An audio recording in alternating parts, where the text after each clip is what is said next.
Before we begin this week's test ride, we're going to ask you to forget everything you know or think you know about Yamaha's Rhino side-by-side. We're about to pull the sheets off the side-by-side industry's newest sport utility model, Yamaha's Viking 700. Why should you forget everything you know about the Rhino? It's real simple. The all-new Yamaha Viking is so diametrically different, there's no way you can compare it to the long-in-the-tooth Rhino. The world is a different place since Yamaha landed the Rhino 660 back in the middle 00s. The Rhino was a cutting-edge side-by-side at that time, and side-by-side juggernaut Polaris had not emerged as the dominant player. Today, Polaris makes the rules and meets the expectations consumers have for new side-by-sides. Simply put, you have to play to the Ranger's dominance if you want to sell sport utility side-by-sides. That's a strong statement, but it's a reality in almost every industry, including the side-by-side business. Today, there are certain features you just have to bring to the table to meet buyers' expectations. Interestingly, the Viking 700 appears to meet those expectations head-on. Some key features the Viking did not miss include a much wider cab with accommodation for 3 across. The new Viking is way bigger overall than the Rhino, and that translates into a bigger dumping cargo box as well. Finally, standard EPS is almost expected by buyers, and the Viking does not disappoint. Interestingly, the Viking uses a spiced-up version of the Rhino's 700 single overhead cam fuel-injected single. This engine's power output can best be described in one word: torquey, mega torquey.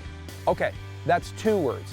However, the thunderous low-end power of this 700 plays well to the new Viking's personality. The 700 fuel-injected mill is mounted backwards at the very rear of the new chassis. The unusual engine orientation produces great fore-aft chassis balance that's confidence-inspiring and extremely stable. There's another issue with this engine positioning. One look at the space Yamaha has carved out for the 700 single is a clear indication a V-twin engine must be in the works. The question is this: does the Viking need more power? If it weren't for the fact that there are 800, 900, and 1000cc V-twin competitors in this segment, the Viking 700 would be adequate. However, everyone around here feels that the Viking could not only handle more power, it would be welcome.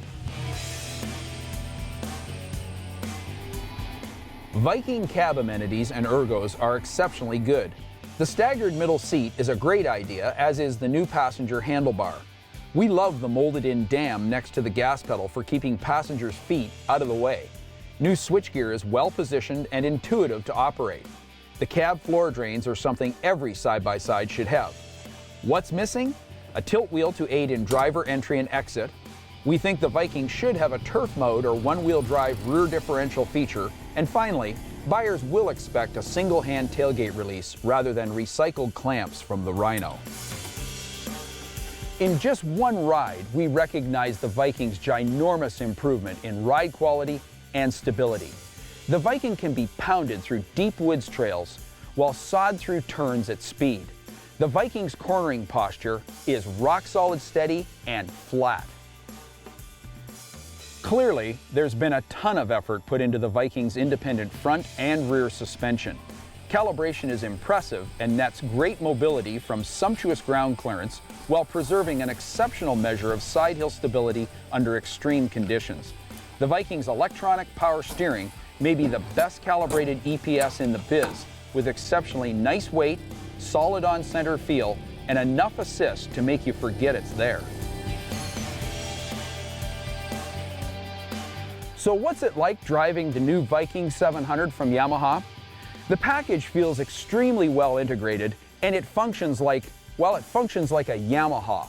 Ride quality is excellent, and handling is predictable and stable. The torquey power output of the 700 fuel-injected engine is perfect for all-day trail rides and utility chores.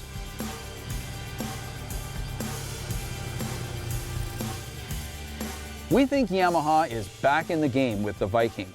This side-by-side was long overdue from a company which owned, then lost, huge market share in the OOs. Helmets off to Yamaha for carefully positioning this vehicle to meet vastly different buyers' expectations in model year 2014.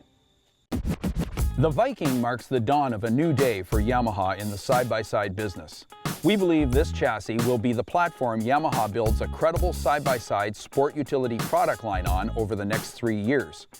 For sure, a bigger twin-cylinder engine has to arrive, and some dressed-up sporty equipment upgrades are, no doubt, being readied.